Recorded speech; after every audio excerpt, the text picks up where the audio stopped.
Our current year's economic growth is estimated to be at 7%. It is notable that this is the highest among all the major economies. This is in spite of the massive slowdown globally caused by COVID-19 and the war. The Indian economy is therefore on the right track, and despite a time of challenges, heading towards a bright future. Today, as Indians stand with their head held high and the world appreciates India's achievements and successes, we are sure that elders who had fought for India's independence will, with joy, bless us in our endeavors going forward as well. Our focus on wide-ranging reforms and sound policies implemented through Sabka Prayas, resulting in Jan Bhagidari and targeted support to those in need, helped us perform well in trying times. India's rising global profile is because of the several accomplishments: unique world-class digital public infrastructure, example, Aadhaar, COVID. We ensured that no one goes to bed hungry, with a scheme to supply free food grains to over 80 crore persons for 28 months. Continuing our commitment to ensure food and nutritional security, we are implementing from 1st January 2023 a scheme to supply free food grain to all Antyodaya and priority households for the next 1 year. Under PM Garib Kalyan Anna Yojana, the entire expenditure of about 2 lakh crore will be borne by the central government.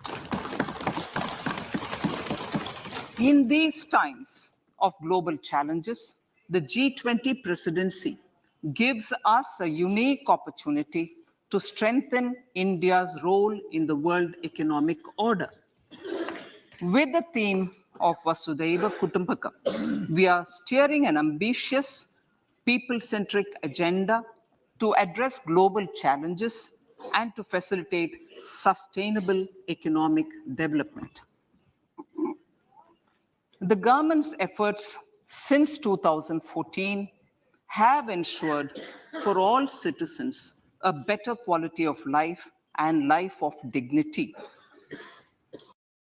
to 1.97 lakh rupees. In these 9 years, the Indian economy has increased in size from being 10th to 5th largest in the world. We have significantly improved our position as well as a well-governed and innovative country with a conducive environment for business as reflected in several global indices. We have made a significant progress in many sustainable development goals. The economy has become a lot more formalized, as reflected in the EPFO membership, more than doubling to 27 crore, and rupees 7,400 crore digital payments of 126 lakh crore rupees through UPI in 2022. The efficient implementation of many schemes with universalization of targeted benefits has resulted in inclusive development. Some of the schemes are 11.7 crore household toilets under Swachh Bharat mission, which is achieved, 9.6 crore LPG connections under Ujjwala, 220 crore COVID vaccination of 102 crore persons, 47.8 crore PM Jan-Dhan bank accounts,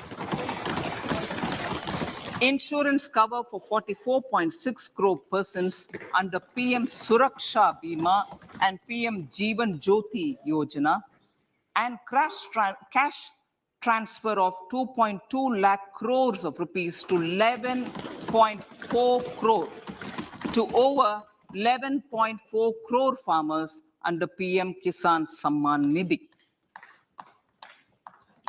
Our vision for the Amritkal includes technology-driven and knowledge-based economy with strong public finances and a robust financial sector. To achieve this, Jan Bhagidari through Sabka Saath Sabka Prayas is essential. The economic agenda for achieving this vision focuses on three things. First, facilitating ample opportunities for citizens, especially the youth, to fulfill their aspirations. Second, providing strong impetus to growth and job creation. And third, strengthening macroeconomic stability. To service these focus areas in our journey to India at 100, we believe that the following four opportunities can be transformative during Amritkal. Economic empowerment of women. Deen Dayal Antyodaya Yojana National Rural Livelihood Mission has achieved remarkable success by mobilizing rural women into 81 lakh self-help groups. We will enable these groups to reach the next stage of economic empowerment through formation of large producer enterprises or collectives, with each having several thousand members and managed professionally. They will be helped with raw materials supply and for better design, quality, branding, and marketing of their products. Through supporting these policies, they will be enabled to scale up their operations to serve the large consumer markets, as has been the case with the several startups growing into unicorns. PM Vishwakarma Kaushal Samman, PM Vikas. For centuries, traditional artisans and craftspeople who work with their hands using tools have brought renown for India. They're generally referred to as Vishwakarma. The art and the handicraft created by them represents the true spirit of Atmanirbhar Bharat. For the first time, a package of assistance for them has been conceptualized. The new scheme will enable them to improve the quality, scale, and reach of their products, integrating them with the MSME value chain. The components of the scheme will include not only financial support, but also access to advanced skill training, knowledge of modern digital techniques, and efficient green technologies, brand promotion, linkage with local and global markets, digital payments, and social security. This will greatly benefit the scheduled castes, scheduled tribes, OBCs, women, and people belonging to the weaker sections. Tourism. The country offers immense attraction for domestic as well as foreign tourists. There is a large potential to be tapped in tourism. The sector holds huge opportunities for jobs and entrepreneurship for youth in particular.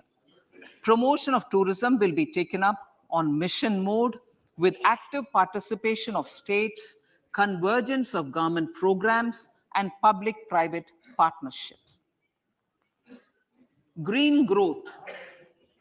We are implementing many programs for green fuel, green energy, green farming, green mobility, green buildings, and green equipment, and policies for efficient use of energy across various economic sectors.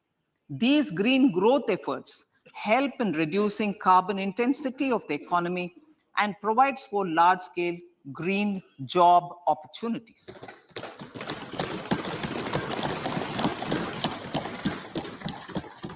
Priorities of this budget. The budget adopts the following 7 priorities. They complement each other and act as the Saptarishi, guiding us through the Amritkal. Inclusive development, reaching the last mile, infrastructure and investment, unleashing the potential, green growth, youth power, and financial sector. I now speak on the priority number 1, inclusive development. The government's philosophy of Sabka Saath, Sabka Vikas has facilitated inclusive development covering in specific farmers, women, youth, OBCs, scheduled castes, scheduled tribes, Divyangjan, and economically weaker sections, and overall priority for the underprivileged. Vanchiton ko variyata. There has also been a sustained focus on Jammu Kashmir, Ladakh, and the Northeast. This budget builds on those efforts. Digital public infrastructure for agriculture. Digital public infrastructure for agriculture will be built as an open source, open standard, and interoperable public good. This will enable inclusive farmer-centric solutions through relevant information services for crop planning and health, improved access to farm inputs, credit and insurance, help for crop estimation, market intelligence, and support for growth of agri-tech industry and startups.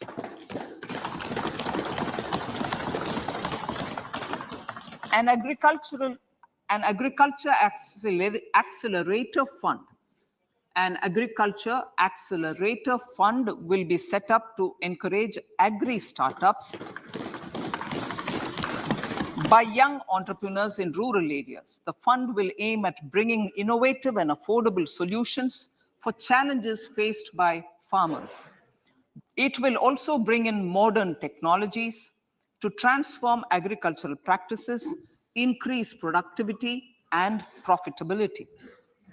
To enhance the productivity of extra long staple cotton, we will adopt a cluster-based and value chain approach through public-private partnerships. This will mean collaboration between farmers, state, and industry for input supplies, extension services, and market linkages. We will launch an Atmanirbhar Clean Plant program to boost availability of disease-free, quality planting material for high-value horticultural crops at an outlay of 2,200 crores. Global hub for millets, which are Sri Anna. India is the forefront. India's at the forefront of popularizing millets, whose consumption furthers nutrition, food security, and welfare of farmers, said the Honorable Prime Minister. We are the largest producer and second largest exporter of Sri Anna in the world. Consumption furthers nutrition, food security, and welfare of farmers, said the Honorable Prime Minister. We are the largest producer and second largest exporter of Sri Anna in the world. We grow several types of Sri Anna, such as Sri Anna Jowar, Sri Anna Ragi, Sri Anna Bajra, Sri Anna Kutu, Ramdana, Kangni, Kutni, Kutki, Kodo, China, and Sama. These have a number of health benefits and have been an integral part of our food for centuries. I acknowledge with pride the huge service done by small farmers in contributing to the health of fellow citizens by growing these Sri Anna. Now, to make India a global hub for Sri Anna, The Indian Institute of Millet Research, ideally Indian Institute of the Sri Anna Research, Hyderabad will be supported as the center of excellence for sharing best practices, research, and technologies at the international level. The agricultural credit target will be increased to 20 lakh crores with focus on animal husbandry, dairy, and fisheries. We will launch a new sub-scheme of PM Matsya Sampada Yojana, which is an existing scheme, but we launch a new sub-scheme with targeted investment of 6,000 crores to further enable activities of fishermen, fish vendors, and micro and small entrepreneurs, improve value chain efficiencies, and expand the market. For farmers, especially small and marginal farmers and other marginalized sections, the government is promoting cooperative-based economic development model. A new Ministry of Cooperation was formed with a mandate to realize the vision of Sahakar Se Samriddhi. To realize this vision, the government has already initiated computerization of 63,000 primary agricultural credit societies with an investment of 2,560 crores, 2,516 crores. In consultation with all the stakeholders and the states, model bylaws for PACS were formulated, enabling them to become multi-purpose PACS. A national cooperative database is being prepared for countrywide mapping of cooperative societies. With this backdrop, we will implement a plan to set up massive decentralized storage capacity.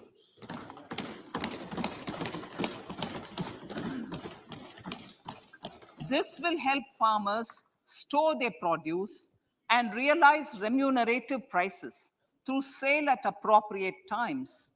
The government will also facilitate setting up of a large number of multi-purpose cooperative societies, primary fisheries societies, and dairy cooperative societies in uncovered panchayat and villages in the next 5 years.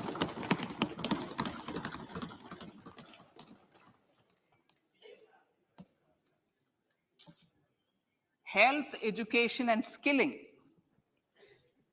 157 new nursing colleges will be established in co-location with the existing 157 medical colleges established since 2014.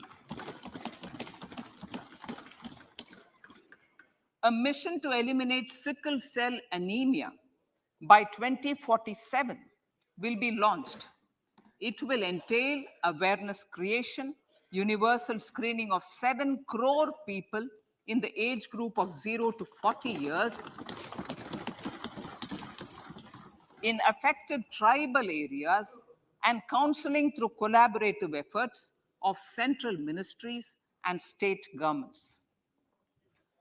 Facilities in select ICMR labs, Indian Council for Medical Research Labs, will be made available for research by public and private medical college faculty and private sector R&D teams for encouraging collaborative research and innovation. A new program to promote research and innovation in pharmaceuticals will be taken up through centers of excellence. We shall also encourage industry to invest in research and development in specific priority areas. Dedicated multidisciplinary courses for medical devices will be supported in existing institutions to ensure availability of skilled manpower for futuristic medical technologies, high-end manufacturing, and research. Teachers training. Teachers training will be re-envisioned through innovative pedagogy, curriculum transaction, continuous professional development, dipstick surveys, and ICT implementation. The District Institute of Education and Training will be developed as vibrant institutes of excellence for this purpose.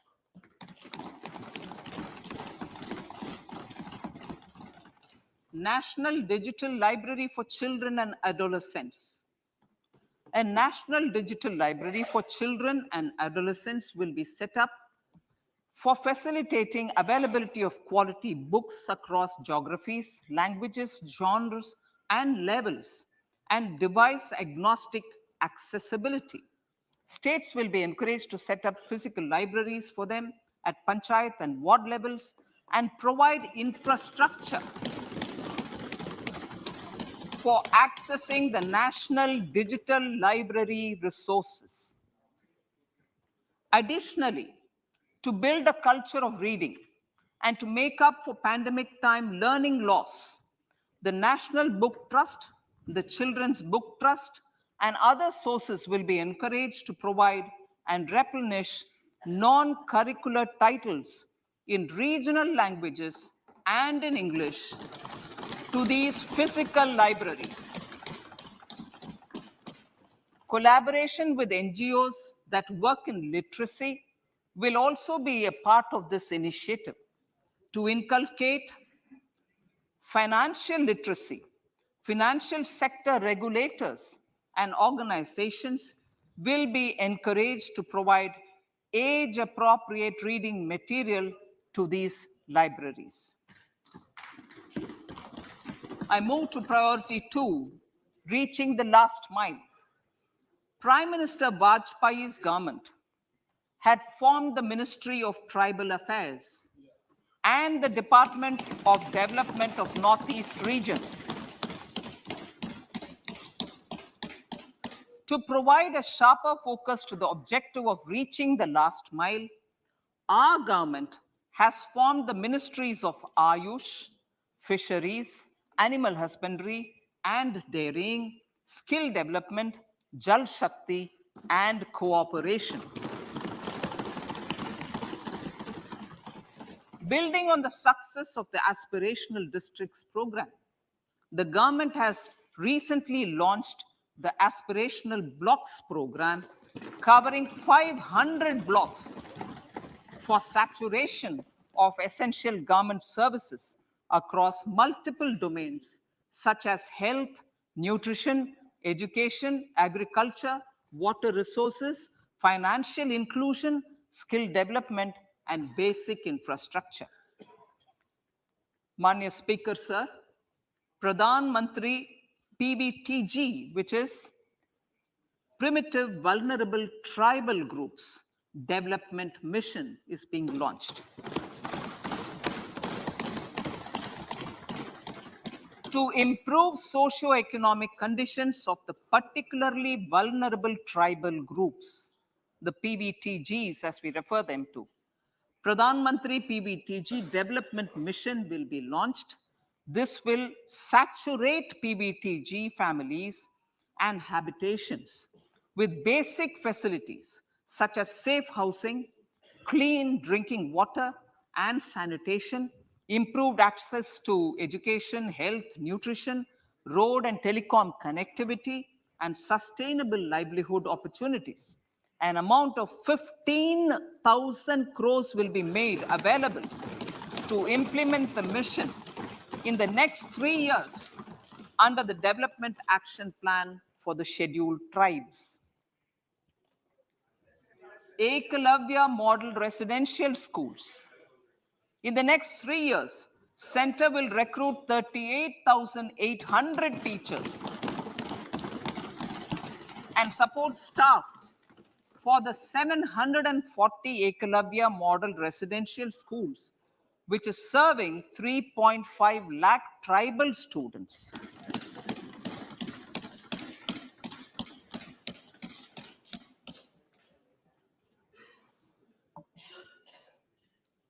In the drought-prone central regions of Karnataka, central assistance of 5,300 crore will be given to Upper Bhadra project to provide sustainable micro irrigation and filling up of surface tanks for drinking water. PM Awas Yojana.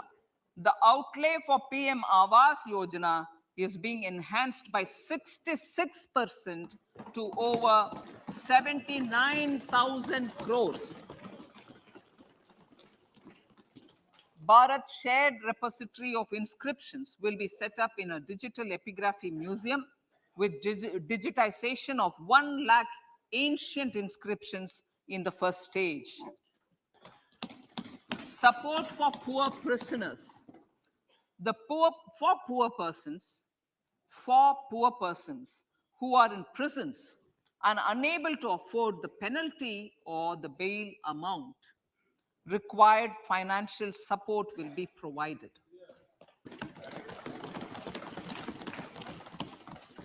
Priority number 3, infrastructure and investment.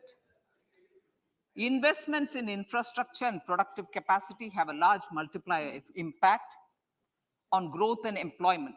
After the subdued period of the pandemic, private investments are growing again.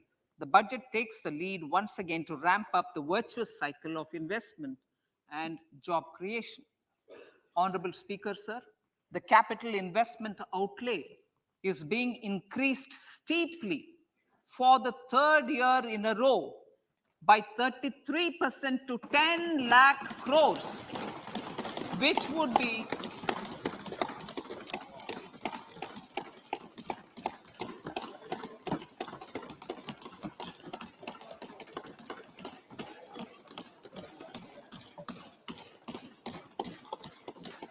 which would be 3.3% of GDP. This will almost be 3 times the outlay made in 2019-20.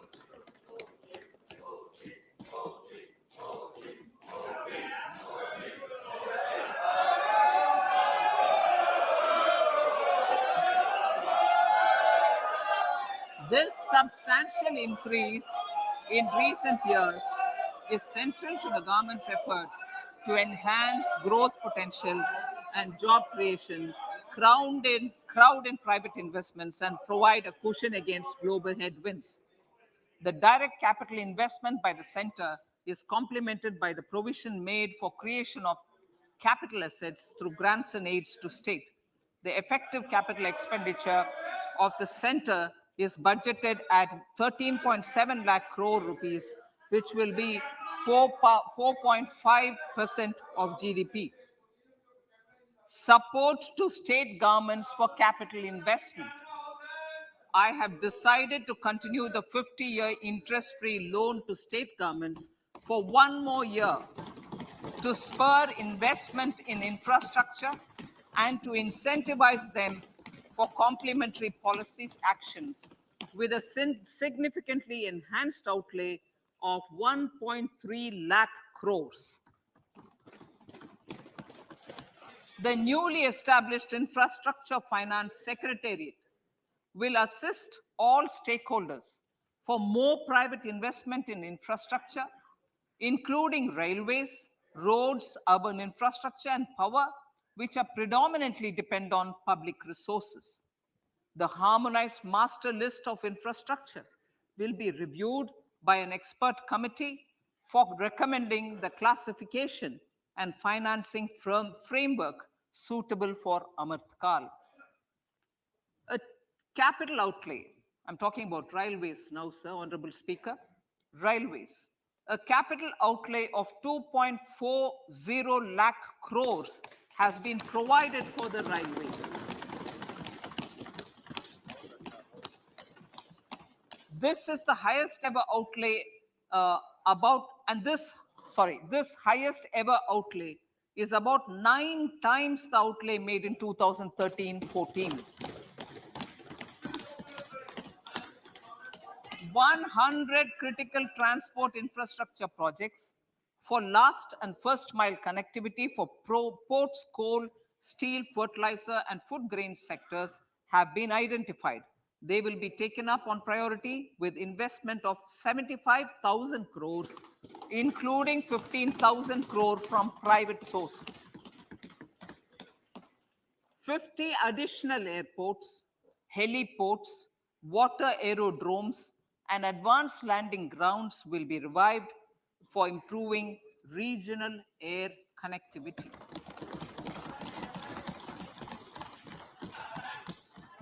Sustainable cities for tomorrow.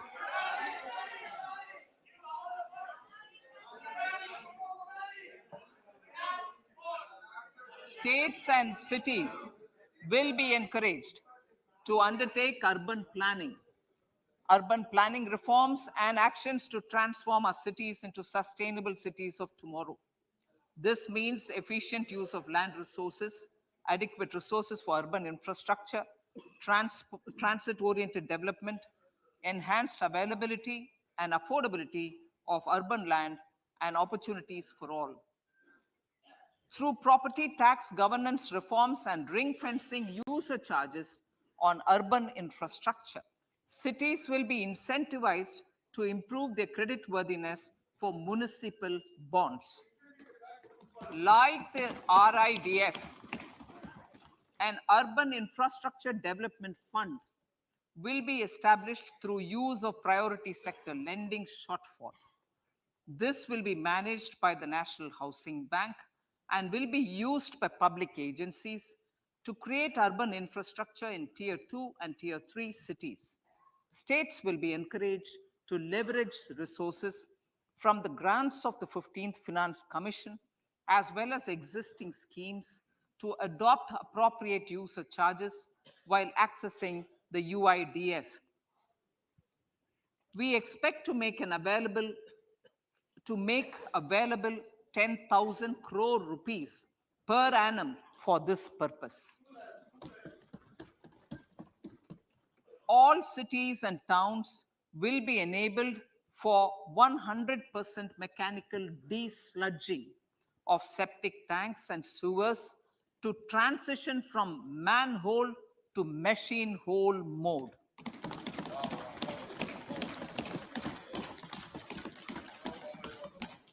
Enhanced focus will be provided for scientific management of dry and wet waste. Honorable Speaker, sir, our Prime Minister had said, good governance is the key to a nation's progress. Our government is committed to providing a transparent and accountable administration which works for the betterment and welfare of common citizens. Mission Karma Yogi. Under Mission Karma Yogi, center, states, and the union territories are making and implementing capacity building plans for civil servants. The government has also launched an integrated online training platform, I Got Karma Yogi, to provide continuous learning opportunities for lakhs of government employees to upgrade their skills and facilitate people-centric approach. Sir, for enhancing ease of doing business, more than 39,000 compliances have been reduced and more than 3,400 legal provisions have been decriminalized. For furthering the trust-based governance, we have introduced the Jan Vishwas Bill to amend 42 central acts. This budget proposes a series of measures to unleash the potential of our economy.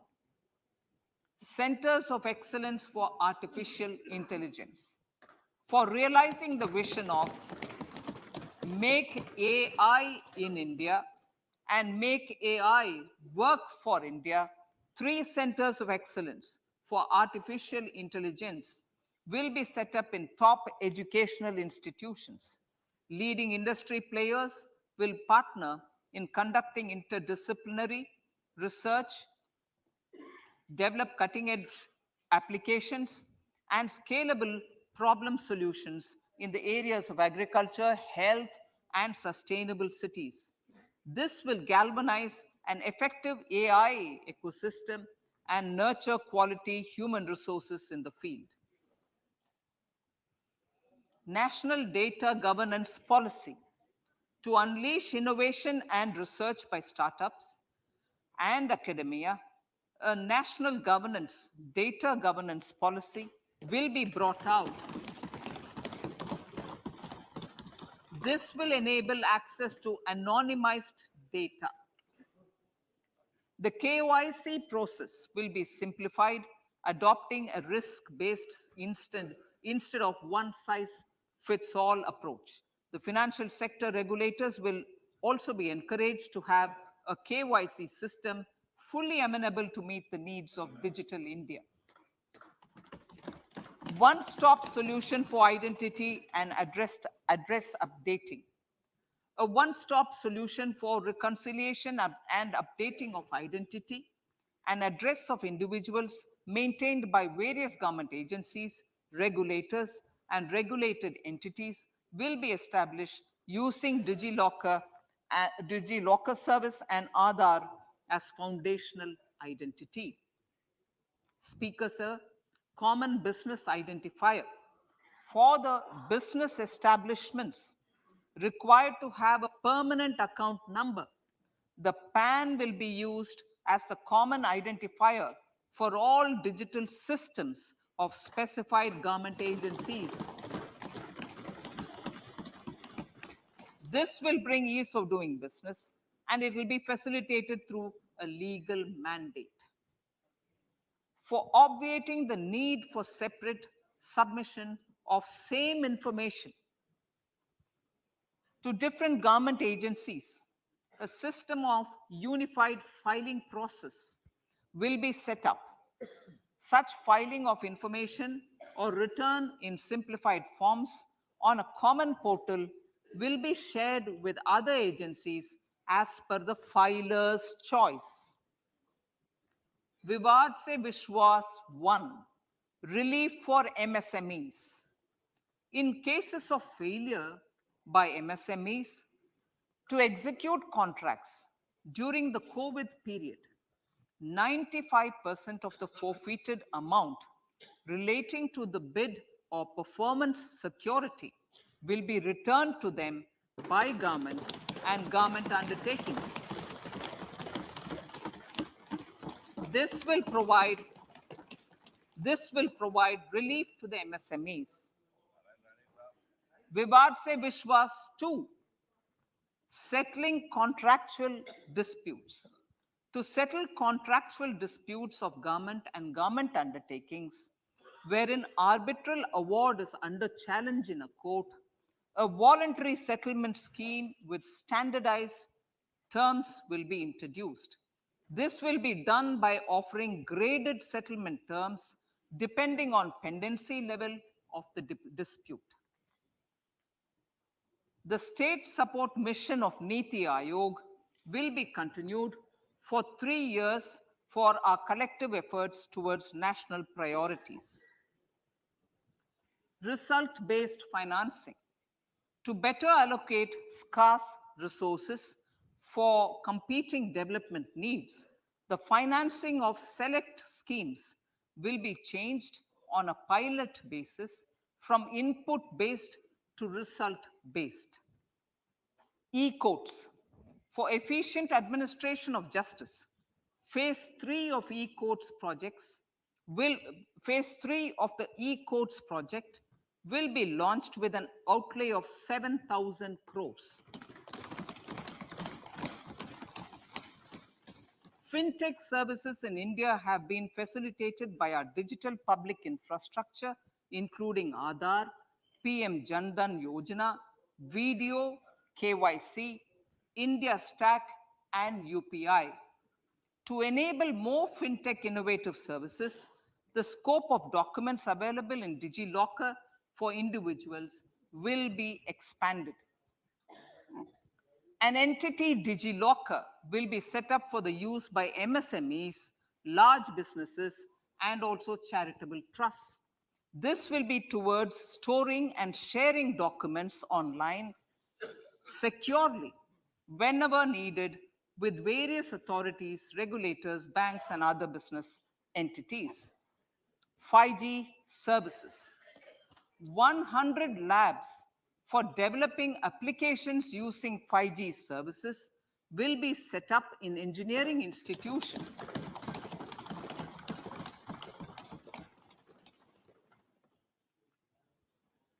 To realize a new range of opportunities, business models, and employment potential. The labs will cover, among others, applications such as smart classrooms, precision farming, intelligent transport systems, and healthcare applications. Lab-grown diamonds. Lab-grown diamonds is a technology and innovation-driven emerging sector with high employment potential. These environment-friendly diamonds, which have optically and chemically the same properties as natural diamonds. To encourage indigenous production of LGD, lab-grown diamond seeds and machines, and to reduce import dependency, a research and development grant will be provided to one of the IITs for 5 years. To reduce the cost of production, a proposal to review the custom duty on LGD seeds will be indicated in Part B of the speech. I come to the fifth priority, Honorable Speaker, sir, green growth. Honorable Prime Minister has given a vision for life or lifestyle for environment to spur a movement of environmentally conscious lifestyle. India is moving forward firmly for the Panchamrit, the net zero carbon emission by 2070 to usher in green industrial and economic transition. This budget builds on our focus on green growth. The recently launched National Green Hydrogen Mission, with an outlay of 19,700 crores, will facilitate transition of the economy to low carbon intensity, reduce dependence on fossil fuel imports, and make the country assume technology and market leadership in this sunrise sector. Our target is to reach an annual production of 5 MMT by 2030. Energy transition. This budget provides for 35,000 crores for priority capital investment towards energy transition and net zero objectives and energy security by Ministry of Petroleum and Natural Gas. To steer the economy on sustainable development path, battery energy storage systems with capacity of 4,000 MWH will be supported with viability gap funding. A detailed framework for pumped storage projects will also be formulated. Renewable energy evacuation. The interstate transmission system for evacuation and grid integration of 13 gigawatt renewable energy from Ladakh will be constructed with investment of 20,700 crore, including central support of 8,300 crores. Green credit program. For encouraging behavioral change, a green credit program will be notified under the Environment Protection Act. This will incentivize environmentally sustainable and responsive actions by companies, individuals, and local bodies, and help mobilize additional resources for such activities. PM Program for Restoration, Awareness, Nourishment, and Amelioration of Mother Earth, PM Pranam, will be launched to incentivize states and union territories to promote alternative fertilizers and balanced use of chemical fertilizers. Go Bardhan scheme, 500 new waste to wealth plants under Gobardhan, galvanizing organic bio-agro resources done. Gobardhan scheme will be established for promoting circular economy.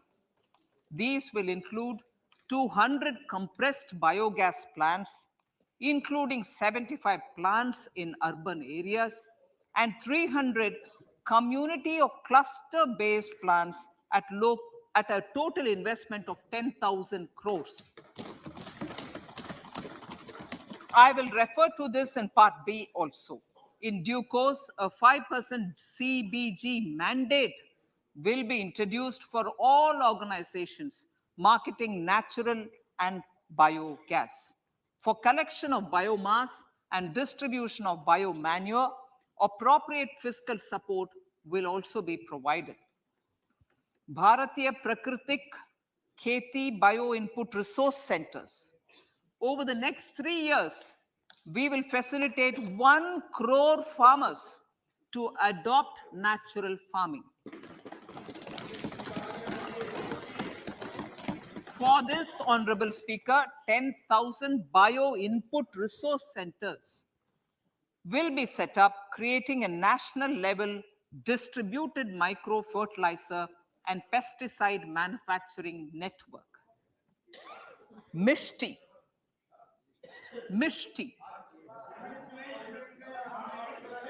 Building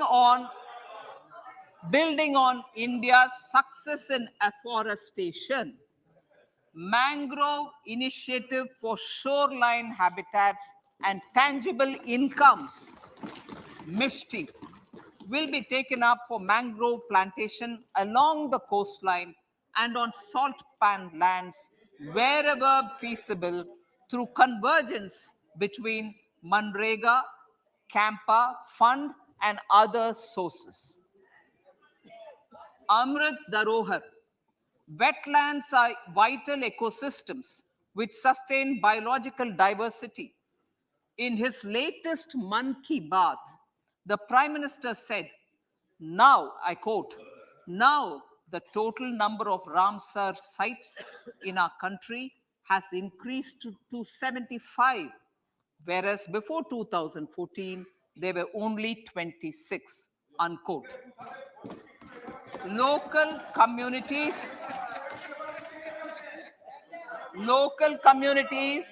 have always been at the forefront of conservation efforts.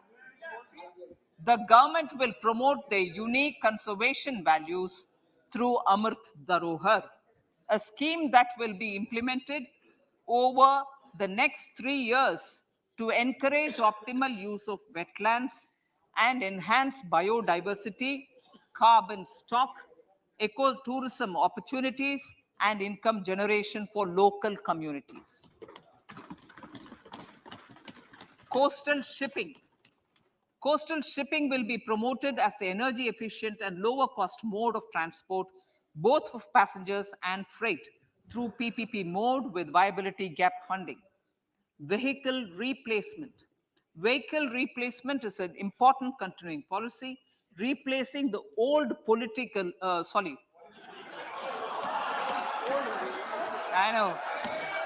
replacing, absolutely, thank you. Replacing old polluting vehicles. May be applicable, right? Replacing old polluting vehicles is an important part of greening our economy. In furtherance of the vehicle scrapping policy mentioned in Budget 21-22, I have allocated adequate funds to scrap old vehicles of the central government. States will also be supported in replacing old vehicles and old state ambulances. Honorable Speaker, sir, I move to priority 6, youth power.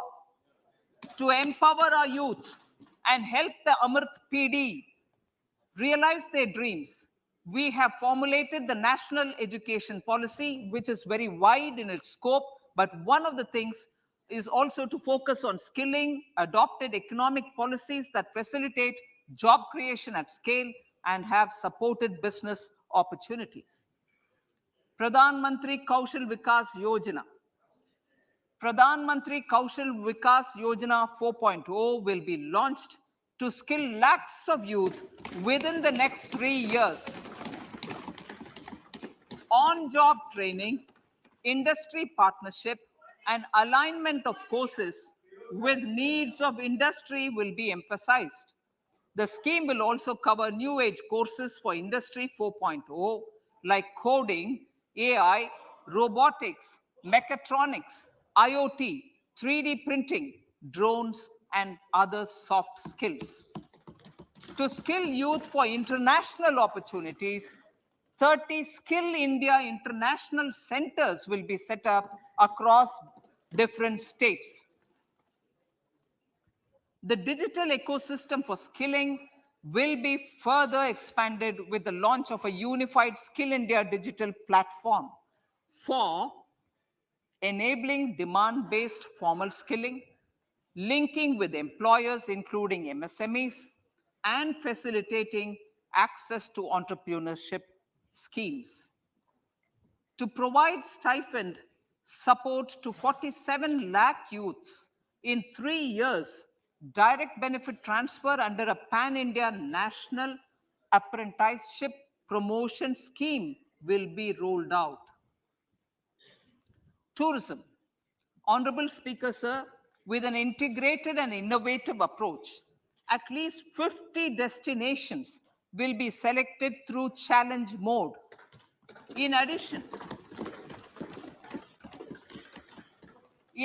to aspects such as physical connectivity, virtual connectivity, tourist guides, high standards for food streets, and tourist security, all the relevant aspects would be made available on an app to enhance tourist experience.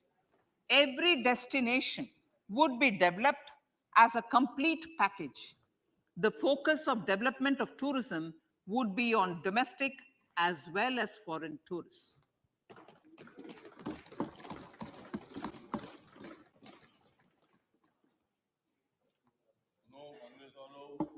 Sector-specific skilling and entrepreneurship development will be dovetailed to achieve the objectives of Dekho Apna Desh initiative. This was launched as an appeal by the Honorable Prime Minister to the middle class to prefer domestic tourism over international tourism. The integrated development of theme-based tourist circuits, the Swadesh Darshan scheme, was also launched.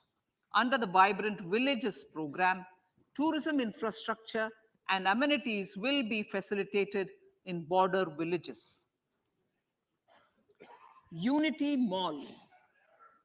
States will be encouraged to set up a Unity Mall in their state capital or most prominent tourism center or the financial capital for promotion and sale of their one district, one product and GI products and other handicraft products, and for providing space for such products of all other states as well.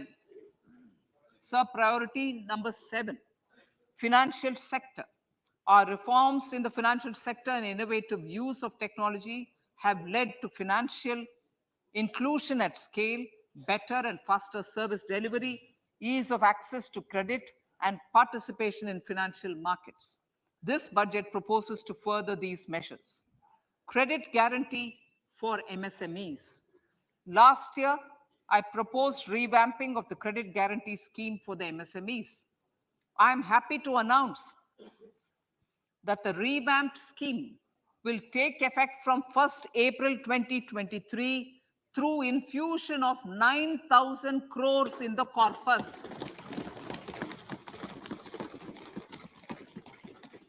This will enable additional collateral-free guaranteed credit of 2 lakh crores of rupees Further, the cost of credit will be reduced by about 1%. A national financial information registry will be set up to serve as the central repository of financial and ancillary information. This will facilitate efficient flow of credit, promote financial inclusion, and foster financial stability.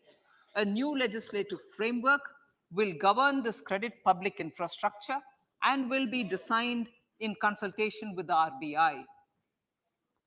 To meet the needs of Amritkal and to facilitate optimum regulation in the financial sector, public consultation, as necessary and feasible, will be brought to the process of regulation making and issuing subsidiary directions. To simplify, to ease, and to reduce cost of compliance, financial sector regulators will be requested to carry out a comprehensive review of existing regulations. For this, they will consider suggestions from public and regulated entities. Time limits to decide the application under various regulations will also be laid down. Honorable Speaker, sir, to enhance business activities in GIFT IFSC, the following measures will be taken. Delegating powers under the SEZ Act to the IFSCA to avoid dual regulation. Setting up a single window IT system for registration and approval of IFSCA, SEZ authorities, GSTN, RBI, SEBI, and IRDAI. Permitting acquisition financing by IFSC banking units of foreign banks, establishing a subsidiary of Exim Bank for trade refinancing, amending IFSCA Act for statutory provisions for arbitration, ancillary services, and avoiding dual regulation under the SEZ Act, and recognizing offshore derivative instruments as valid contracts. Honorable Speaker, sir, data embassy. For countries looking for digital continuity solutions, we will facilitate setting up of their data embassies in GIFT IFSC.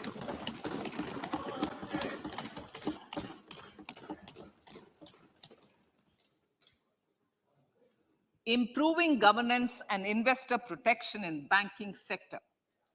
To improve bank governance and enhance investors' protection, certain amendments to the Banking Regulation Act, the Banking Companies Act, and the Reserve Bank of India Act are being proposed. Capacity building in securities market.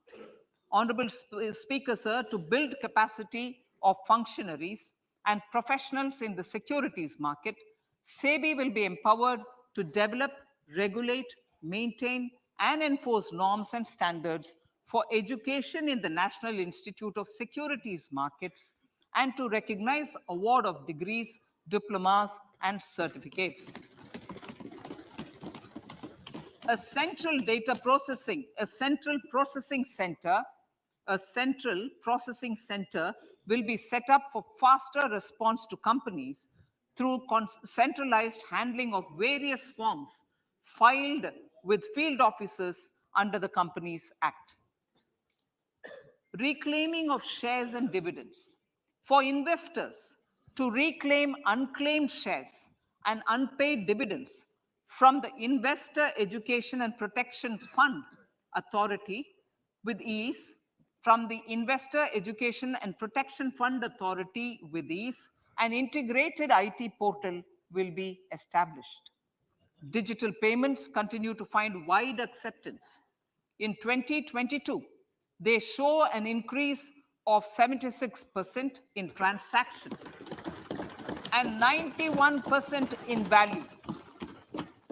Fiscal support for this digital public infrastructure will continue in 2023-2024.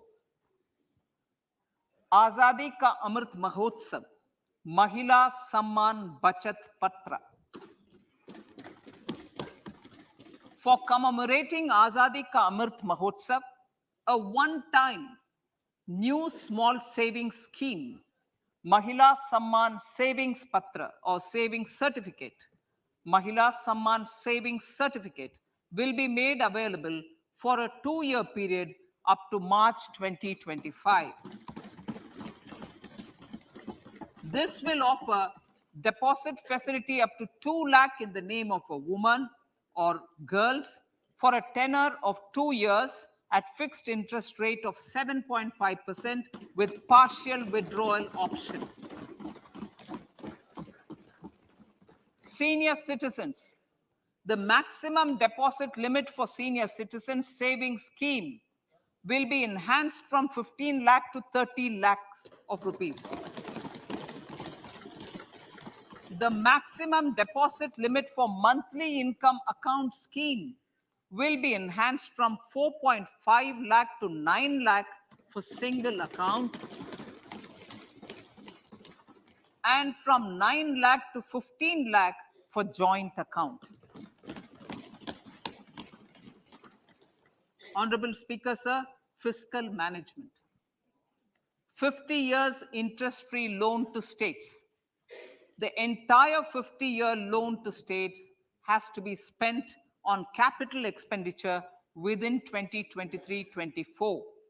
Most of this will be at the discretion of the states, but a part will be conditional on states increasing their actual capital expenditure. Parts of the outlay will also be linked to or allocated for the following purposes: scrapping old government vehicles, urban planning reforms and actions, financing reforms in urban local bodies to make them credit-worthy for municipal bonds, housing for police personnel above or as part of the police station, constructing unity malls, children and adolescent libraries and digital infrastructure, and state share of capital expenditure of central schemes. Honorable Speaker, sir, fiscal deficit of states. States will be allowed a fiscal deficit of 3.5% of GSDP, of which 0.5% will be tied to power sector reforms. Revised estimates 2022 to 2023.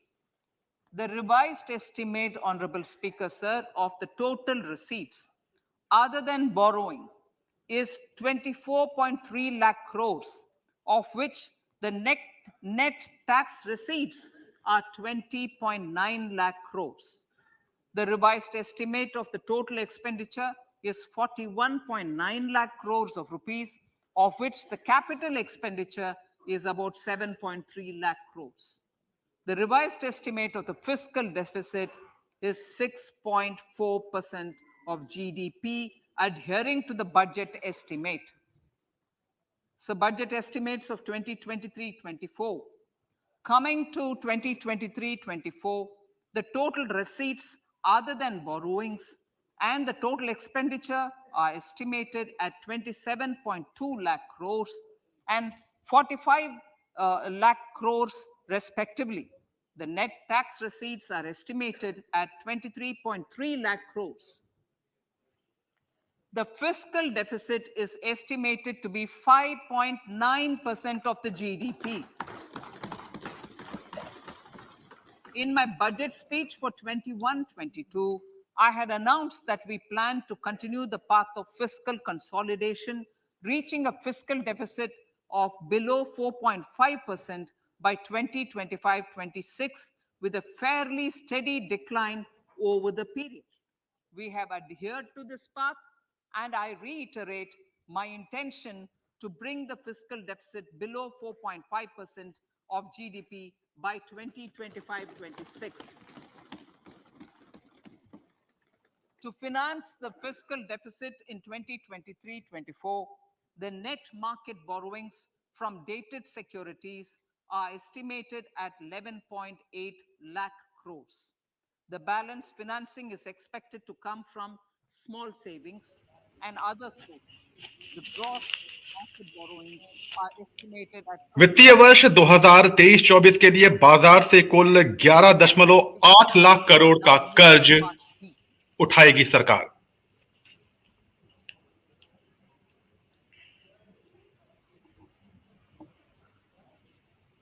Indirect taxes. Indirect My tax indirect tax proposals will aim to promote exports, boost domestic manufacturing, enhance domestic value addition, encourage green परोक्ष energy tax and mobility. प्रस्तावों का उद्देश्य export को बढ़ाना With fewer और tax rates, simplified tax structure को खड़ा करना है and improving tax administration. और Propose to reduce the tax number of प्रशासन को बढ़ाना है। duty rates on goods other than textiles and agriculture from 21 to 13. As a result, there are minor changes in the basic custom duty goods को छोड़कर 21 से 13% करने का मैं प्रस्ताव करती हूं। mobiles and naphtha.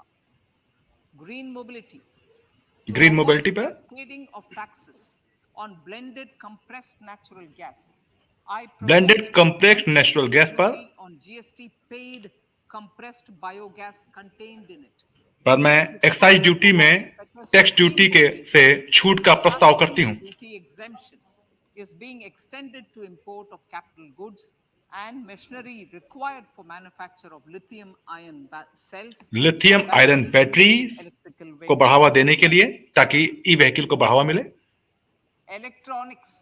As a result of various initiatives of the government, सरकार के विभिन्न प्रयासों के तहत इलेक्ट्रॉनिक्स के उत्पादन मोबाइल फोन उत्पादन 5.8 करोड़ यूनिट का बढ़ोतरी देखी गई है, to 31 crore units valued at 2,75,000 crore in the last financial year.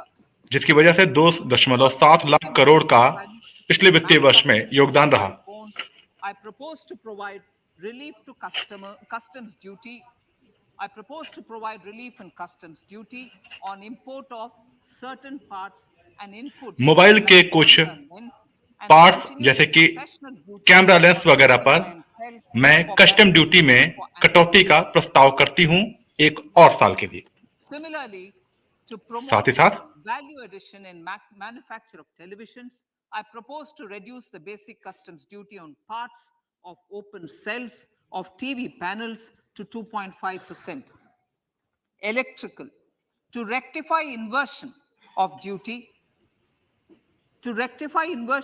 structure and encourage manufacturing of electric kitchen कर ढांचा को युक्तिसंगत बनाने के लिए duty on electric kitchen chimney is electric kitchen chimney के बेसिक कस्टम ड्यूटी को and that on heat coils for these is proposed to be reduced from 20% to 15%. Chemicals and petrochemicals. Denatured ethyl alcohol is used in chemical industry. I propose to exempt basic customs duty on it. This will also support the ethanol blending program and facilitate an endeavor for energy transition. Basic customs duty is also being reduced on acid grade fluorospar from 5% to 2.5% to make the domestic fluorochemicals industry competitive. Further, the basic customs duty on crude glycerin for use in manufacture of epichlorohydrin is proposed to be reduced from 7.5% to 2.5%.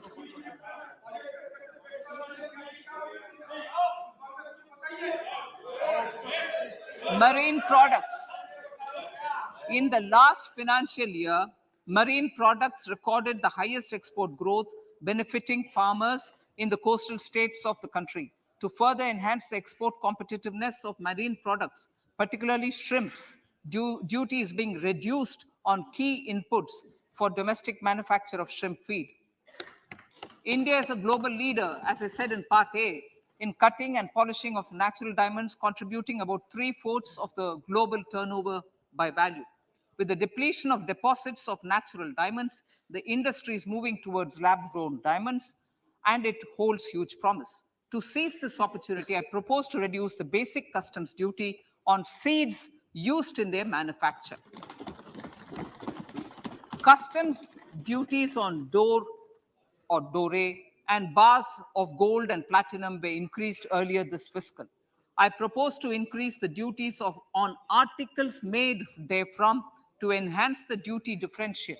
I also propose to increase the import duty on silver doors, bars, and articles to align them with that on gold and platinum. To facilitate availability of raw materials for the steel sector, exemptions from basic custom duty on raw materials for manufacture of CRGO steel, ferrous scrap, and nickel cathode is being continued.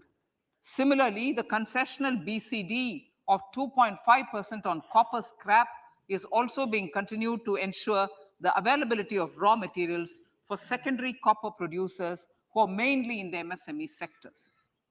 Compounded rubber. The basic custom duty rate on compounded rubber is being increased from 10% to 25% or 30 kg, whichever is lower, at par with that of natural rubber other than latex to curb circumvention of duty. Cigarettes. National calamity contingent duty on specified cigarettes was last revised 3 years ago. This is proposed to be revised upwards by about 16%. Direct taxes. I now come to my direct tax proposals. Honorable Speaker, these proposals aim to maintain continuity and stability of taxation, further simplify and rationalize various provisions to reduce the compliance burden, promote the entrepreneurial spirit, and provide tax relief to citizens. It has been constant endeavor of the Income Tax Department to improve taxpayers' services by making compliance easy and smooth. Our taxpayers portal received a maximum of 72 lakh returns in a day, processed more than 6.5 crore returns this year.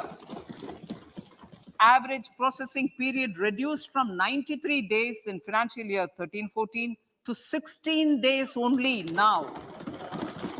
And 45% of the returns were processed within 24 hours. We intend to further improve this, roll out the next generation common IT return form for taxpayer convenience, and also plan to strengthen the grievance redressal mechanism. MSMEs and professionals. MSMEs are growth engines of our economy. Micro enterprises with turnover up to 2 crore of rupees and certain professionals with turnover of up to 50 lakh rupees can avail the benefit of presumptive taxation.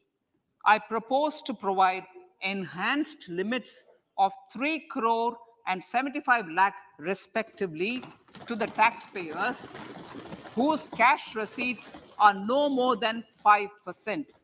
Whose cash receipts are no more than 5%. Moreover, to support MSMEs in timely receipt of payments, I propose to allow deduction for expenditure incurred on payments made to them only when payment is actually made. Cooperation. Cooperation is a value to be cherished. In realizing our Prime Minister's goal for Sehkar Se Samriddhi and his resolve to connect the spirit of cooperation with the spirit of Amrit Kal, in addition to the measures proposed in Part A, I have a slew of proposals for the cooperation sector. First, new cooperatives that commence manufacturing activities till 2024, 31st March, shall get the benefit of a lower tax rate of 15%, as is presently available to new manufacturing companies. Secondly, I propose to provide an opportunity to sugar cooperatives to claim payments made to sugarcane farmers for the period prior to the assessment year 2016-17 as expenditure. This is expected to provide them a relief of almost 10,000 crores. Thirdly, I'm providing a higher limit of 2 lakh per member for cash deposits to loans in cash by primary agricultural cooperative societies and primary cooperative agriculture and rural development banks. I repeat that. Thirdly, I'm providing a higher limit of 2 lakh per member for cash deposits to and loans in cash by primary agricultural cooperative societies and primary cooperative agricultural and rural development banks. Similarly, a higher limit of 3 crore for TDS on cash withdrawal is being provided to cooperative societies. Startups.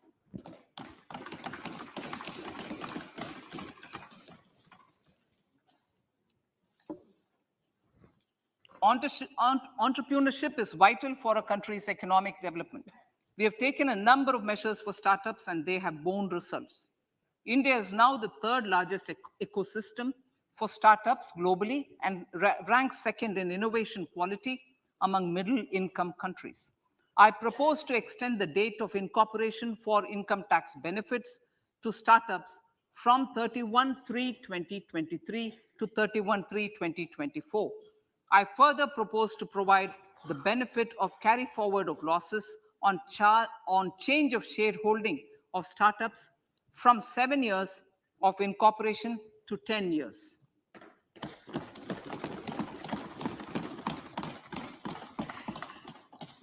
To reduce the pendency of appeals at commissioner level, I propose to deploy about 100 joint commissioners for disposal of small appeals. We shall also be more selective in taking up cases for scrutiny of returns already received this year. Better targeting of tax concessions.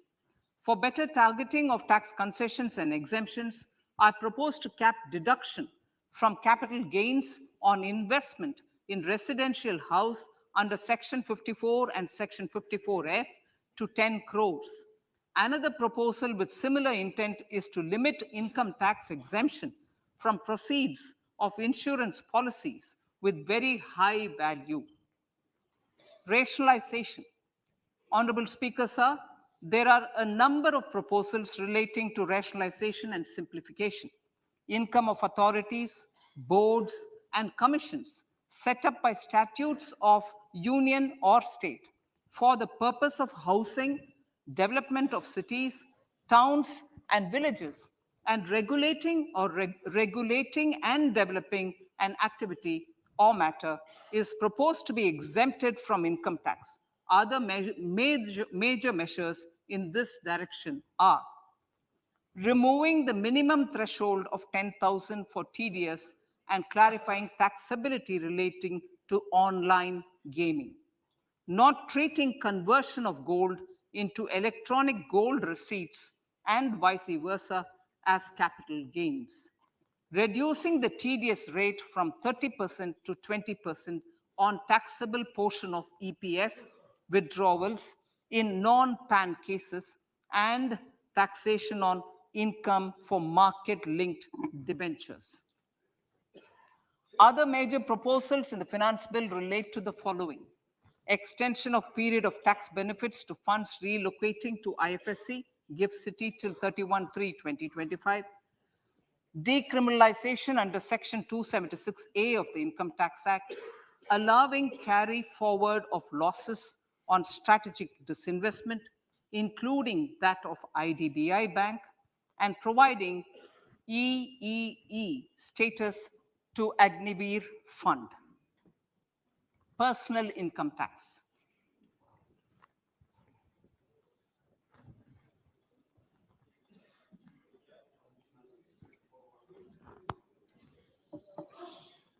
Now I come to what everyone is waiting for. Personal income tax. I have 5 major announcements to make in this regard. These primarily benefit our hard-working middle class. The first one concerns rebate. Currently, those with income up to 5 lakh do not pay any income tax in both old and new regimes. I propose to increase the rebate limit to 7 lakhs in the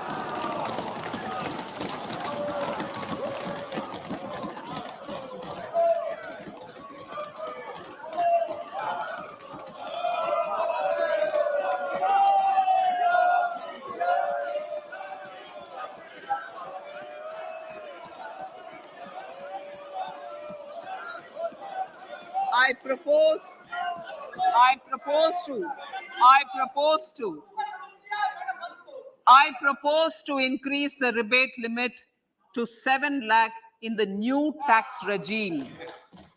Thus, persons in the new tax regime with income up to 7 lakhs will not have to pay any tax at all. The second proposal relates to middle-class individuals.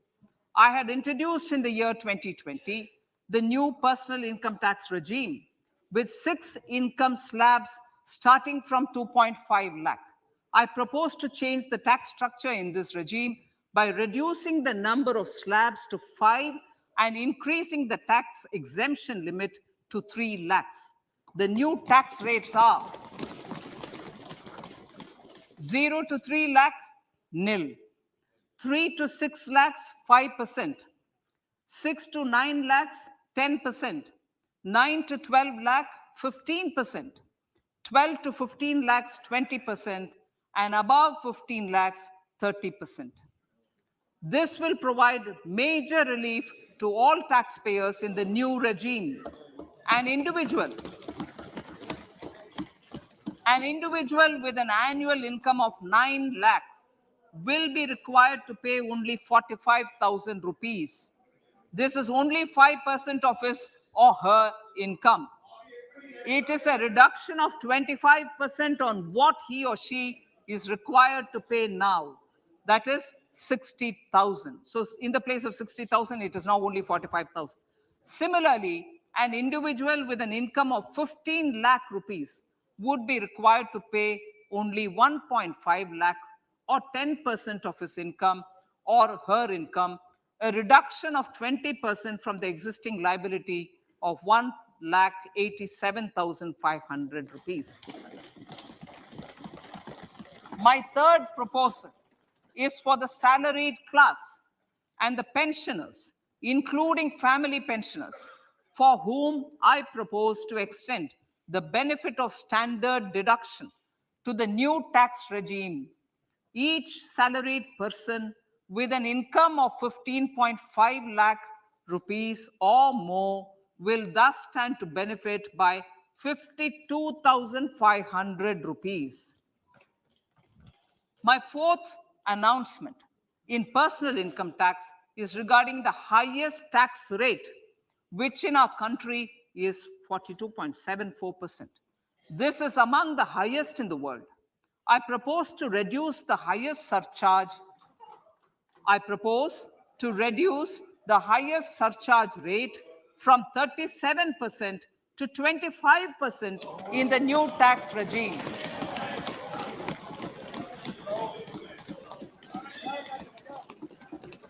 This would result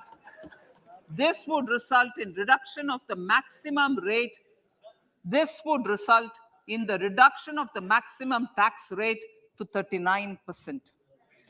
Lastly, the limit of 3 lakh rupees for tax exemption on leave encashment on retirement of non-government salaried employees was last fixed in the year 2002, when the highest basic pay in the government was only 30,000 rupees per month. In line with the increase in the government salaries, I am proposing to increase this limit to 25 lakh rupees.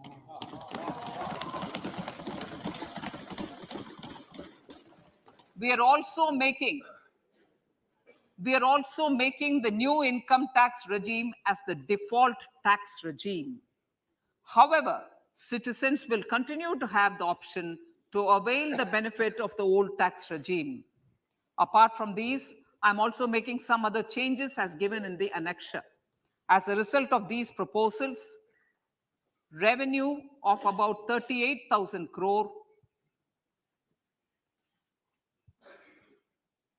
to 37,000 crore in direct taxes and rupees 1,000 crore in indirect taxes will be foregone, while revenue of about 3,000 crore will be additionally mobilized. Thus, the total revenue foregone is about 35,000 crores annually. Honorable Speaker, sir, with these words, I commend the budget to this August House.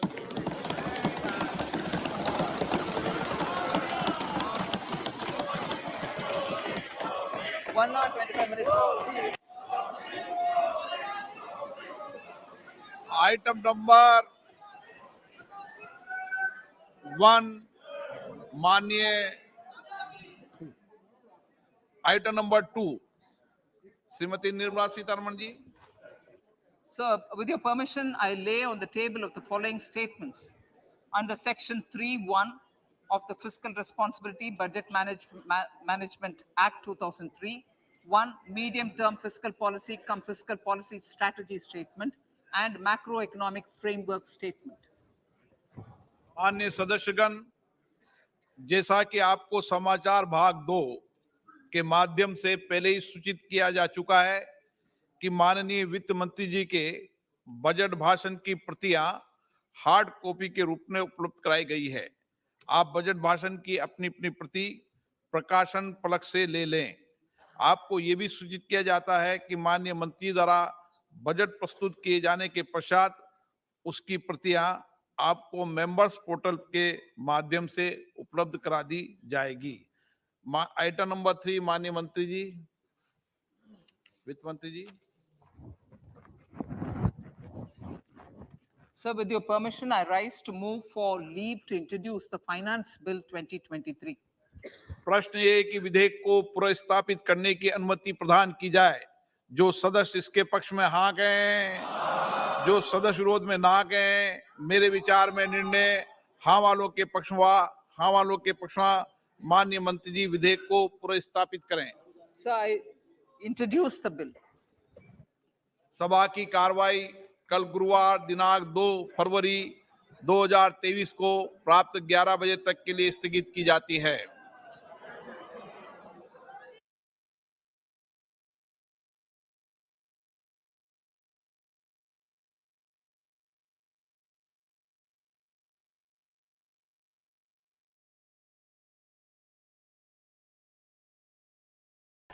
तो ये देश का budget और tax payers को बहुत बड़ी राहत, income tax payers को काफी कुछ मिल रहा है. जो अब तक रिबेट था 5 लाख रुपए की आमदनी पे आपको अभी तक कोई टैक्स नहीं देना पड़ रहा था, उसे बढ़ाकर वित्त मंत्री ने 7 लाख रुपए कर दिया है. एक तरह से कहें बम्पर छूट. क्योंकि ये आखिरी बजट है 2024 से पहले, तो उसका असर भी आज बजट पे देखने को मिला है. 5 लाख की छूट बढ़ाकर 7 लाख कर दी गई है. यानी कि अगर आपकी सालाना आय 7 लाख रुपए है तो आपको एक भी पैसे का आयकर नहीं देना पड़ेगा. दूसरी जो छूट मिली है वो इनकम टैक्स के स्लैब्स कम कर दिए गए हैं. पहले 6 स्लैब होते थे 2.5 लाख से शुरू होकर, अब उसे कम करके 5 स्लैब पर डाल दिया गया. और नए स्लैब क्या है? अगर आपकी इनकम 0 से लेकर 3 लाख रुपए तक है तो आपको एक भी रुपए का आयकर अदा नहीं करना पड़ेगा. अगर आपकी इनकम 6 से लेकर 9 लाख तक है, माफ कीजिएगा 3 से लेकर 6 लाख तक है तो आपको 5% का आयकर देना पड़ेगा. अगर आपकी इनकम 6 से 9 लाख के बीच है तो 10% का आयकर देना पड़ेगा. अगर आय 9 से 12 लाख तक है तो 15% का आयकर देना पड़ेगा. 12 लाख से 15 लाख के बीच अगर आप सालाना कमाते हैं तो आपको 20% का आयकर देना पड़ेगा. और अगर आप 15 लाख से ऊपर कमाते हैं तो फिर 30% का आयकर देना पड़ेगा. तो ये टैक्स के स्लैब कम हुए हैं. इसका उदाहरण बेनिफिट कैसे मिलेगा ये बताते हुए वित्त मंत्री ने कहा कि मान लीजिए अगर आप 9 लाख रुपए की आमदनी आपकी सालाना है तो अब आपको महज 45,000 रुपए का आयकर सालाना देना पड़ेगा, जो कि पहले 60,000 रुपए का आयकर देना पड़ता था. यानी कि 15,000 का बेनिफिट आपको 9 लाख की सालाना आमदनी पर मिल रहा है. ऐसे ही अगर आपकी सालाना आमदनी 15 लाख रुपए है तो आपको 1.5 लाख रुपए का आयकर चुकाना पड़ेगा, जो कि पहले 1,87,000 रुपए आयकर के तौर पर देने पड़ते थे. तो करीब 27,500 रुपए का मुनाफा उच्च आय वर्ग वालों के लिए है। 5 प्रमुख घोषणाएं इनकम टैक्स में थी। पहली, रिबेट 5 से बढ़ाकर 7 लाख, यानी कि 7 लाख तक कोई टैक्स नहीं। उसके ऊपर जो आमदनी होती है उसमें 6 स्लैब लगते थे, उसे घटाकर 5 कर दिए गए और आयकर जो है वो 5 से लेकर 30% के दर पे। चौथी जो घोषणा, तीसरा, पेंशनर्स के लिए जो स्टैंडर्ड डिडक्शन था वो अब बढ़ा दिया गया है। और फिर सरचार्ज, यानी कि जो सरचार्ज वगैरह लग के जो उच्च आय वर्ग था उसको करीब 42.7% तक का इनकम टैक्स अदा करना पड़ रहा था, क्योंकि जैसे जैसे इनकम बढ़ती है उस पर सरचार्जेस लगते जाते हैं और सरचार्ज बहुत ज्यादा थे। दुनिया में सबसे ज्यादा सरचार्ज लगाने वाले देशों में से भारत एक है, ऐसा वित्त मंत्री ने बताया। तो जो 37% सरचार्ज लगते थे उसे घटाकर 25% कर दिया गया उच्च आय वर्ग के लिए। तो इसका नतीजा क्या होगा, जो उच्च आय वर्ग को, जो जिनकी आमदनी बहुत ज्यादा करोड़ों अरबों में है, उनको जो 42.7% का इनकम टैक्स देना पड़ता था वो अब 39% का इनकम टैक्स देना पड़ेगा। इसके अलावा रिटायरमेंट के समय अभी तक 3 लाख रुपए की जो भी आपको रकम रिटायरमेंट के टाइम मिलती थी उसमें अगर अभी तक क्या था कि 3 लाख रुपए तक की अगर रकम मिलती है तो वो एग्जेम्प्टेड थी, उसके ऊपर आपको टैक्सेबल देना होता था।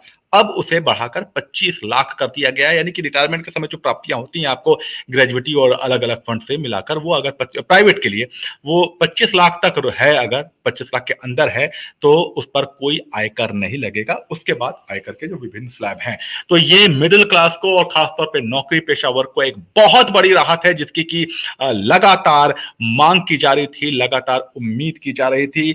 इनकम टैक्स के स्लैब में परिवर्तन है, इनकम टैक्स के रिबेट में छूट है। और एक और जो बात कही गई कि न्यू टैक्स रेजिम जो है वो अब बाय डिफॉल्ट आपकी टैक्स रेजिम होगी। अभी तक by default old tax regime होती थी और ओल्ड टैक्स और न्यू टैक्स में मेन अंतर यह है कि 7 लाख रुपए तक अगर आपकी आय है तो आपको कोई इन्वेस्टमेंट प्रूफ नहीं देना है, कोई डिक्लेरेशन नहीं देना है। आप उसके ऊपर जो इनकम है उस पर जो स्लैब लगे हैं उसके हिसाब से आपको टैक्स अदा करना पड़ेगा। ये न्यू टैक्स रेजिम में। ओल्ड टैक्स रेजिम में आप उसके बाद एटीसी और तमाम तरीके के बेनिफिट्स जो है वो आपको, पर उसके इन्वेस्टमेंट प्रूफ आपको देने पड़ते थे। अभी तक by default old tax regime select होता था आपके इनकम टैक्स रिटर्न में, अब by default new tax regime है। अगर आपको पुरानी टैक्स रेजिम के साथ बने रहना है तो आपको ओल्ड टैक्स रेजिम सेलेक्ट करना पड़ेगा। तो ये एक अंतर इनकम टैक्स में, डायरेक्ट टैक्स में। बट डायरेक्ट टैक्स में इसके अलावा भी काफी कुछ छूट मिली है। ऑनलाइन गेमिंग में टीडीएस की छूट दी गई है।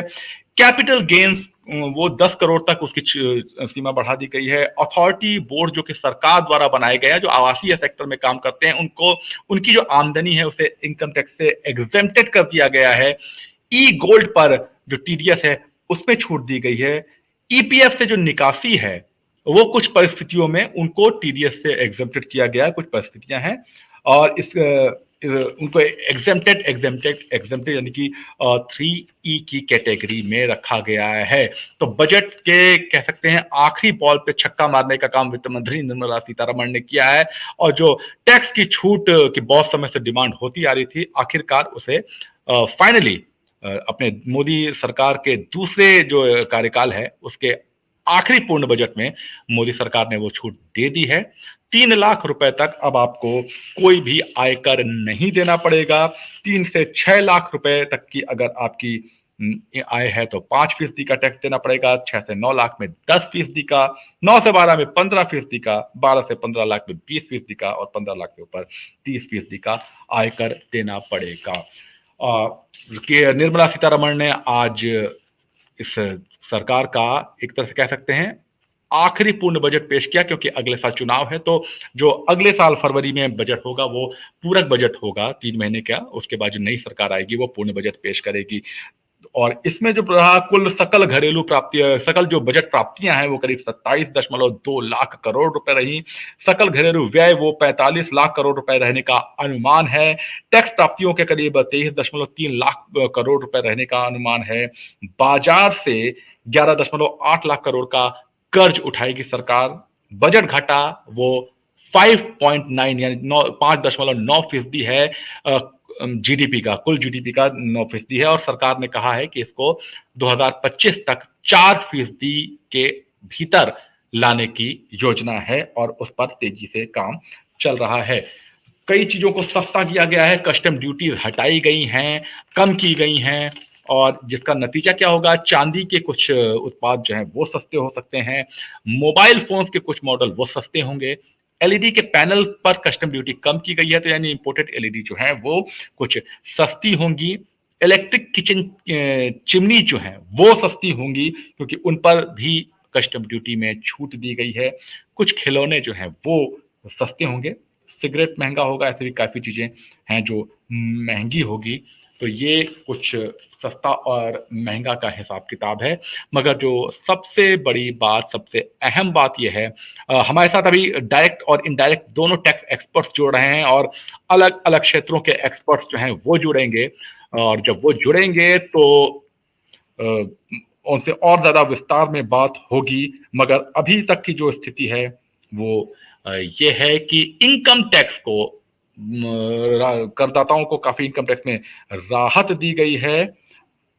करीब 3 लाख से, माफ कीजिएगा, 5 लाख से बढ़ाकर 7 लाख कर दी गई है जो रिबेट है। अब तक 5 लाख रुपए पर कोई कर नहीं देना पड़ता था, उसे बढ़ाकर अब 7 लाख रुपए कर दिया गया है। अब उसके बाद अगर आपकी कर योग्य आय 3 से 6 लाख के बीच रहती है तो आपको महज 5% कर देना पड़ेगा। 6 से 9 लाख के बीच अगर आपकी कर योग्य आय रहती है स्टैंडर्ड डिडक्शन के बाद तो 10% का टैक्स देना पड़ेगा। 9 से 12 लाख पर आपको 15% का टैक्स देना पड़ेगा। 12 से 15 लाख तक पे 20% का आपको टैक्स देना पड़ेगा और 15 लाख से ऊपर 30% का टैक्स देना पड़ेगा।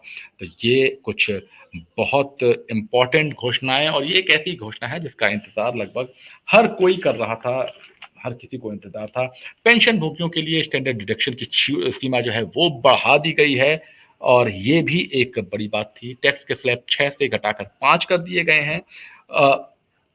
हाई वैल्यू टैक्स पर जो रिबेट थी वो पहले जो सरचार्ज थे वो 37% थे, अब उस पर 25% का सरचार्ज लगाना पड़ेगा, देना पड़ेगा। यानी कि उसकी वजह से जो टोटल टैक्स जो है वो 42.7% था, वो 42.7% था, वो अब कम होकर 39% पर आ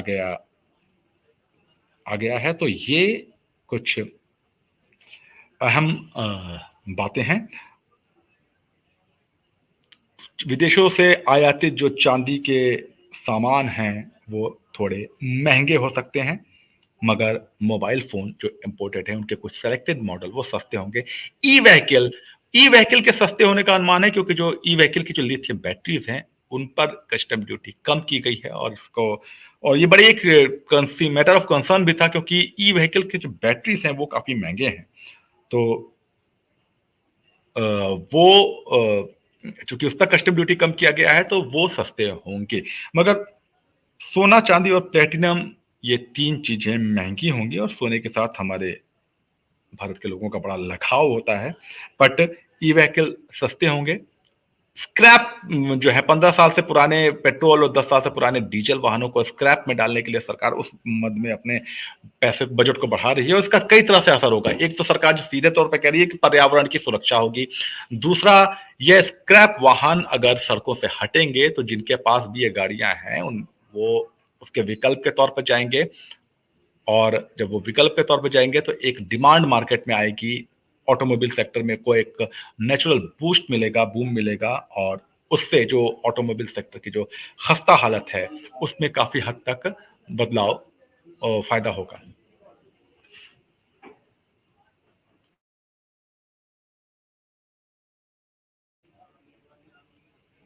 तो एक तरह से एक तीर से कई निशाने साधने वाला ये बजट रहा है, जो एक तरफ ई व्हीकल को बढ़ावा दिया जा रहा है। ई व्हीकल के जो बैटरीज हैं उनमें उन कस्टम ड्यूटी उनकी कम की गई है जिससे कि वो सस्ते होंगे और मगर उसका एक दूसरा पहलू ये है कि ये कहा गया, 2 मिनट में सर एंड कर दीजिए, 2 मिनट में। ये कहा गया कि इससे पर्यावरण को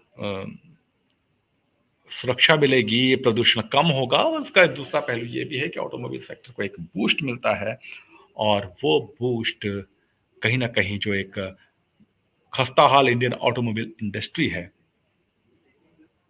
वो उसको भी एक फायदा मिलेगा। हालांकि हमारे दर्शकों की जो प्रतिक्रिया आ रही है वो बहुत अच्छी नहीं आ रही हैं, बजट से अब भी नाखुश हैं और वित्त मंत्री के बजट को महंगाई बढ़ाने वाला बजट बताया है और भी कई तरह के कमेंट्स आ रहे हैं। हालांकि कुछ लोग जो फ्री राशन वाली बात को बढ़ाया गया है उस पे खुश हैं और पर अभी तक मैं इंतजार कर रहा था दर्शकों की प्रतिक्रिया क्या आ रही है जो इनकम टैक्स कर छूट दी गई है उस पर भी। कुछ देर बाद हम आपके पास फौरन हाजिर होंगे, वापस आए जुड़ेंगे और हमारे साथ एक एक्सपर्ट्स का पैनल होगा और उनके साथ हम आपको बजट के इन सारे पहलुओं पर विस्तार से चर्चा करेंगे। बहरहाल आप बने रहिए जनसत्ता के साथ क्योंकि आप बजट से लेकर बजट से जुड़ी हर छोटी बड़ी बातों का विस्तार से विश्लेषण और हर खबर सही समय पर सटीक मौजूद है। बने रहिए जनसत्ता के साथ। नमस्कार।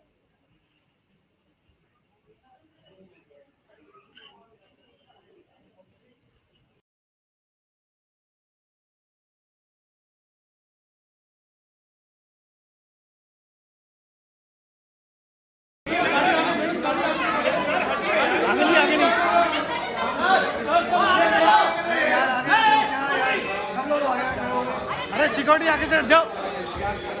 मैम निकल जाओ, मैम निकल जाओ, निकल जाओ।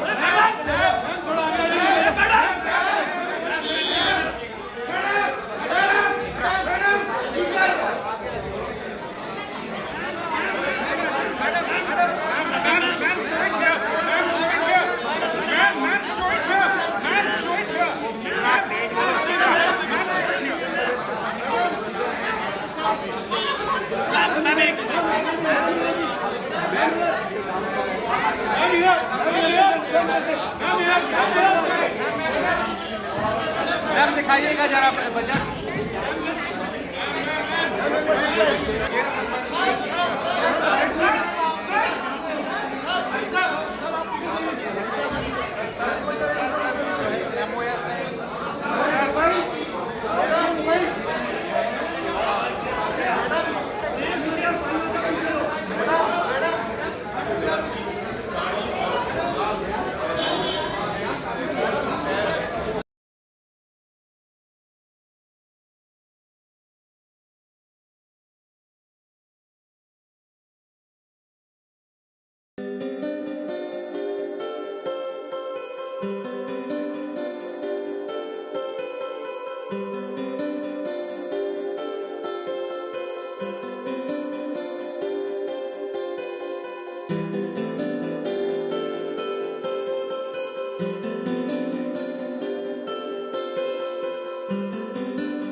Everyone is waiting for personal income tax. I have 5 major announcements to make in this regard. These primarily benefit our hard-working middle class. The first one concerns rebate. Currently, those with income up to 5 lakh do not pay any income tax in both old and new regimes. I propose to increase the rebate limit to 7 lakhs in the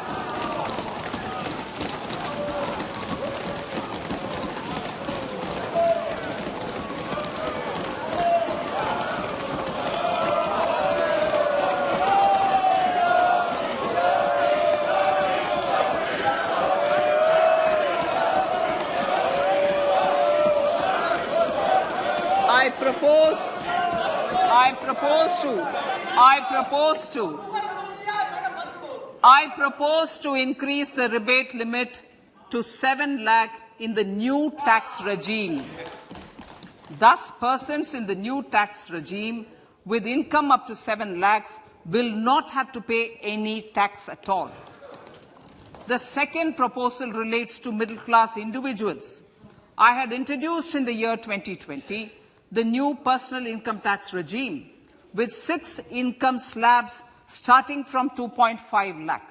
I propose to change the tax structure in this regime by reducing the number of slabs to 5 and increasing the tax exemption limit to 3 lakhs.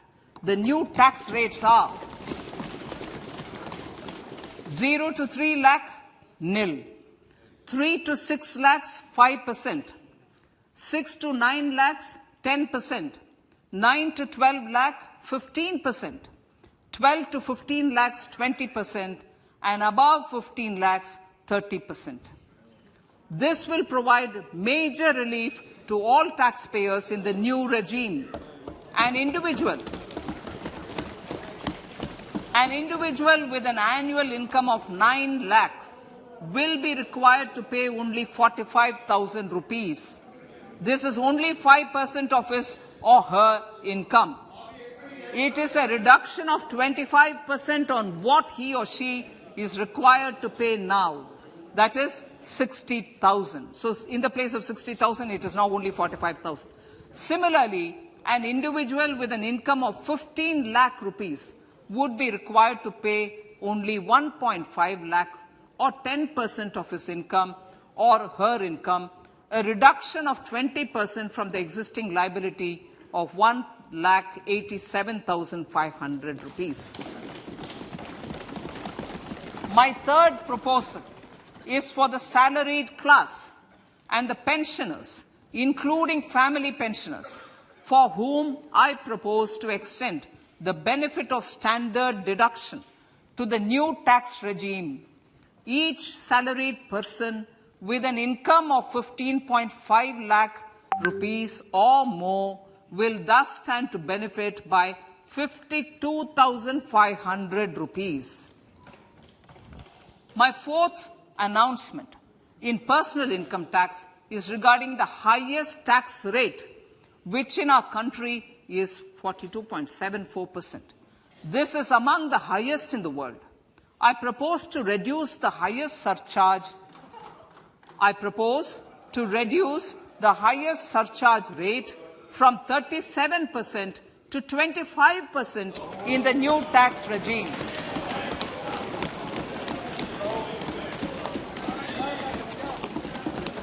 This would result in reduction of the maximum rate. This would result in the reduction of the maximum tax rate to 39%. Lastly, the limit of 3 lakh rupees for tax exemption on leave encashment on retirement of non-government salaried employees was last fixed in the year 2002, when the highest basic pay in the government was only 30,000 rupees per month. In line with the increase in the government salaries, I am proposing to increase this limit to 25 lakh rupees.